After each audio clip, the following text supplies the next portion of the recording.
നമസ്കാരം. മുകേഷിന്റെ മുൻകൂർ ജാമ്യത്തിൽ ഹൈക്കോടതിയിൽ അപ്പീൽ നൽകേണ്ടെന്ന് സർക്കാർ. ഈ വാരം സർക്കാർ അപ്പീൽ പോകുമെന്ന് വാർത്ത വന്നിട്ടുണ്ടായിരുന്നു. പ്രത്യേക അന്വേഷണ സംഘം നൽകിയ കത്ത് പ്രോസിക്യൂഷൻ മടക്കും, അപ്പീലിന് സാധ്യതയില്ലെന്ന് മറുപടി നൽകും.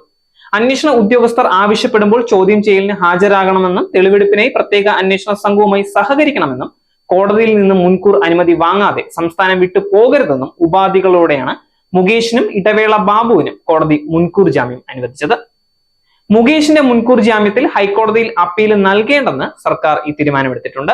IPC സെഷൻ 354 സ്ത്രീയുടെ മാന്യതയെ അപമാനിക്കൽ, 376 ബലാത്സംഗം, 509 വാക്കുകളോ ആംഗ്യങ്ങളോ ഉപയോഗിച്ച് സ്ത്രീയുടെ മാന്യതയെ അപമാനിക്കൽ വകുപ്പുകൾ പ്രകാരം ശിക്ഷാർഹമായ കുറ്റങ്ങളാണ് മുകേഷിന് മേൽ ചുമത്തിയിട്ടുള്ളത്.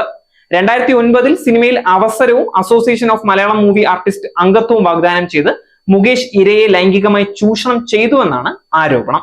ജസ്റ്റിസ് ഹേമ കമ്മിറ്റി റിപ്പോർട്ട് പ്രസിദ്ധീകരിച്ചതിന് ശേഷം രൂപീകരിച്ച പ്രത്യേക അന്വേഷണ സംഘത്തിന് പരാതിക്കാരി നൽകിയ മൊഴിയുടെ അടിസ്ഥാനത്തിലാണ് മരട് പോലീസ് മുകേഷിനെതിരെ കേസെടുത്തിരിക്കുന്നത്.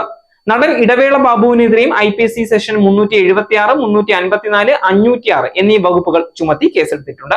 എറണാകുളം ടൗൺ പോലീസ് സ്റ്റേഷനിലാണ് കേസെടുത്തിരിക്കുന്നത്. 2 താരങ്ങളും വെവ്വേറെ ജാമ്യാപേക്ഷയുമായി കോടതിയെ സമീപിച്ചിട്ടുണ്ടായിരുന്നു. ഇവർ നിരപരാധികളാണെന്നോ ദുരുദ്ദേശത്തോടെയാണ് ഇവർക്കെതിരെ കേസെടുത്തതെന്നും കോടതി മുമ്പാകെ ഇരുവരും വാദിച്ചിട്ടുണ്ടായിരുന്നു. നേരിന്റെ വാർത്തകൾ നിങ്ങളുടെ വിരൽത്തുമ്പിലെത്താനായി സാഗ് ന്യൂസ് ചാനൽ സബ്സ്ക്രൈബ് ചെയ്തും ഷെയർ ചെയ്തും ഒരു ശരിയായ മാധ്യമ നിലപാടിനൊപ്പം നിൽക്കാൻ ഞങ്ങൾ നിങ്ങളെ ക്ഷണിക്കുന്നു.